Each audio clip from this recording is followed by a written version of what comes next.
Tomorrow marks Disabled Persons Day in South Korea, shedding light on the issue of human rights of those with disabilities.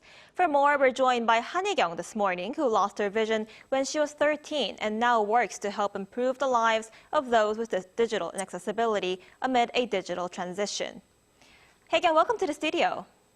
Oh, hey, thank you for having me. So April 20th marks Disabled Persons Day in South Korea. What does this day hope to promote?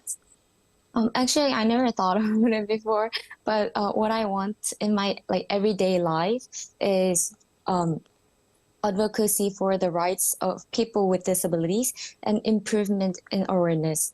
Personally, I hope Disabled Persons Day become a festive and joyous day, much like Christmas, organizing speech competitions or events where people with disabilities can share their stories would be fantastic.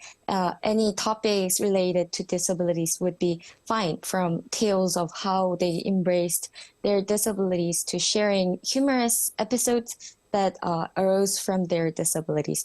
If it doesn't hurt anyone, Black comedy could be another good genre, I think. Additionally, singing, dancing, or any other activities would be also awesome.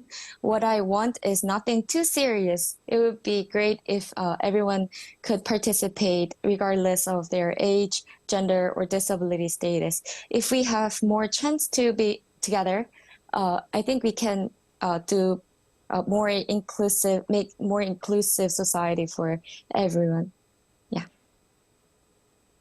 Right, that sounds like a very great way to celebrate this day.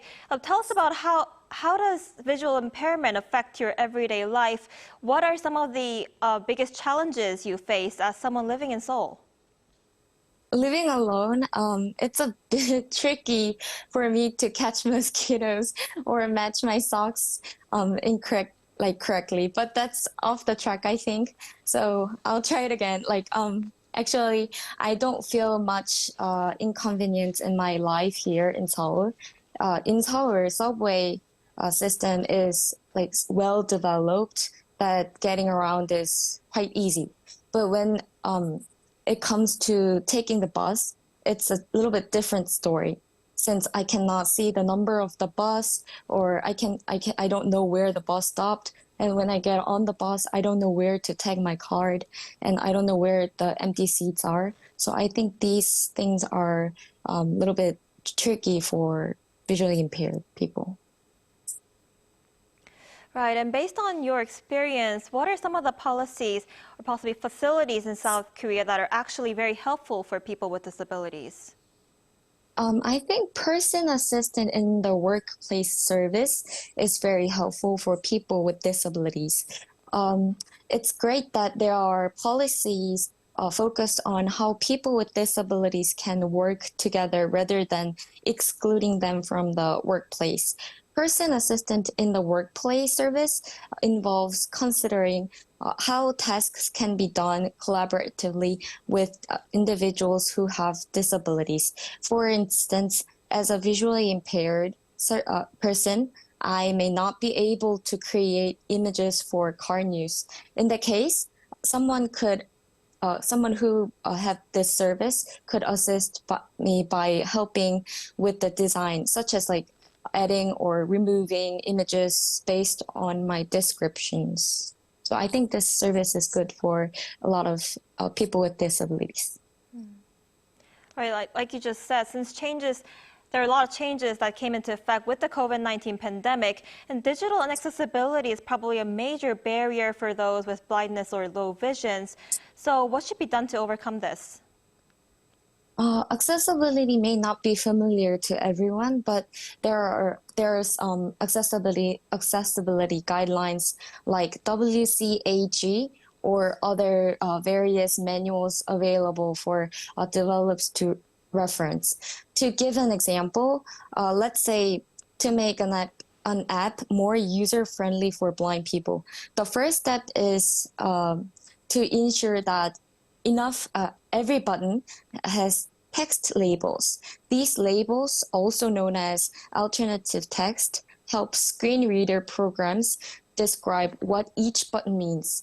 it doesn't have to be long. Just 1 or 2 words are enough in many cases. This was very simple example, but you can look up more details on those guidelines just by recognizing that visually impaired users can also access my website or app. Changes can happen, I think. Right. And other than in the field of digital inaccessibility, what other measures do you think the Korean government should take to remove obstacles for those with disabilities? Actually, I have a guide dog, and I think the law is weak to protect our guide dog to go inside the restaurants or cafe. So I think the law protecting guide dogs from being refused entry to restaurants or cafes are insufficient.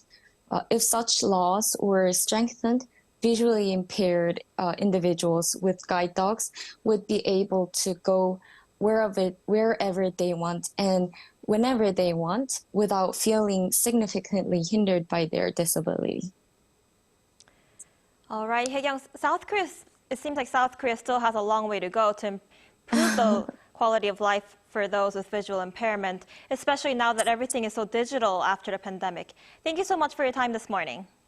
Thank you.